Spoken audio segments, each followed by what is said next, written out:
Pro-Palestinian protests are escalating at universities in the U.S. Here in Florida, Governor Ron DeSantis says there is zero tolerance for hatred against Jewish people. The governor addressed the campus protests today, saying students and administrators at Florida colleges and universities will be expelled for pro-Palestinian demonstrations that cause violence or spark hate speech. Now, Pensacola attorney Mike Papantonio says he and other lawyers are preparing to fight back against these universities that Papantonio says don't have the courage to stand up for its students. Tanner Stewart joins us to explain. Sue, Bob, on Friday, Levin Papantonio Rafferty will host a series of seminars on how to sue universities for a lack of anti-Semitism policies and other ways in which they facilitated campus-based anti-Semitism. Speaking with Papantonio today virtually, he tells me it's not just about keeping Jewish students safe, but also protecting democracy. People misunderstand the First Amendment. Okay, the First Amendment does not allow any group of people to engage in the kind of hatred that's being driven on not just Columbia, but all over the country. I mean, whether it's NYU, whether it's Harvard, whether it's Berkeley, you name it.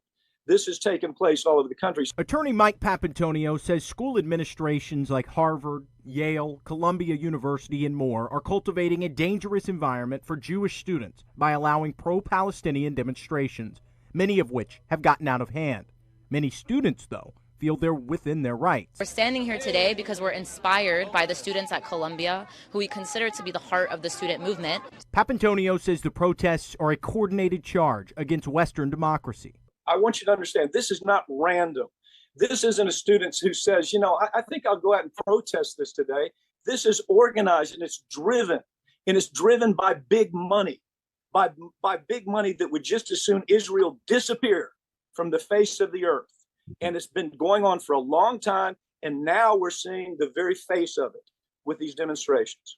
Now Mike Papantonio and many of the top lawyers around the U.S. are joining forces to fight back against university presidents, professors, and administrations where Jewish students have faced anti-Semitism and racism over the Israel-Hamas conflict. A recent survey from the Anti-Defamation League found nearly 3/4 of Jewish college students in the U.S. experienced or witnessed anti-Semitism on their campus since the start of the school year. Until we can get their attention where the government does their job and says, you know what, this is not a breeding ground for anarchism. This is not a breeding ground for a jihad against the Israel. This is not a breeding ground to where any jackleg can simply take to the streets and say whatever they want to say, incite whatever they want to cite.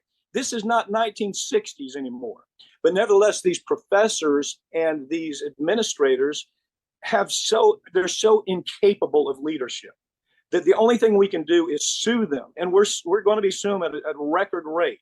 Officials at the University of West Florida declined to comment on the issue, directing us to this October memo from the Board of Governors, stating Governor DeSantis, the legislature, and the Department of Education have aggressively implemented policies to ensure that Jewish students, employees, and communities are protected from discrimination, harassment, intimidation, and violence. Here's the governor addressing the situation today. These administrators and the presidents of these universities are weak, they're scared, and they don't do anything. You know, you do that in Florida at our universities, we're showing you the door. You're going to be expelled when you're doing that stuff. Mike Papantonio says the upcoming webinars will discuss multiple angles for lawsuits, including the Civil Rights Act of 1983, harassment cases, and others. Papantonio says they'll stop at nothing to hold several major universities accountable. In the studio, I'm Tanner Stewart.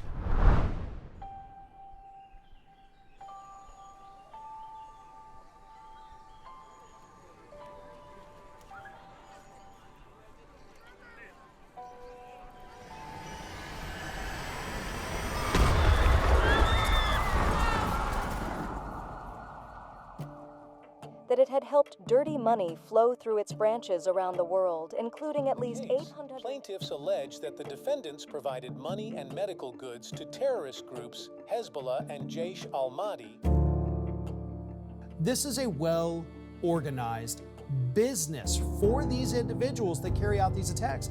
Terrorism is a business, and they run it like a business. They knew about what was going on for a decade.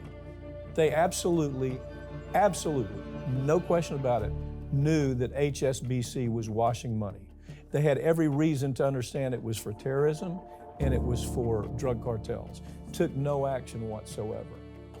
These banks are involved. Their accounts are connected, and they're using them to mask the transactions. The more complicated they can make the transactions, the more distance they can put between the bad guys and the seemingly legitimate purpose of these funds. They pay $1.9 billion, which is a drop in the bucket compared to what they've made, and nobody goes to prison. These CEOs, these bankers that made this decision, they're safe at home. They know what they've done. It's resulted in the death of Americans, contractors and soldiers, not just hundreds, but thousands. And we look the other way because they don't look like criminals. The die is cast. The people that are responsible are on Wall Street. And they don't look like criminals.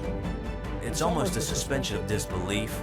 Sometimes I'll have people call me and say, is this real? Do they really get away with this? Yeah, they do.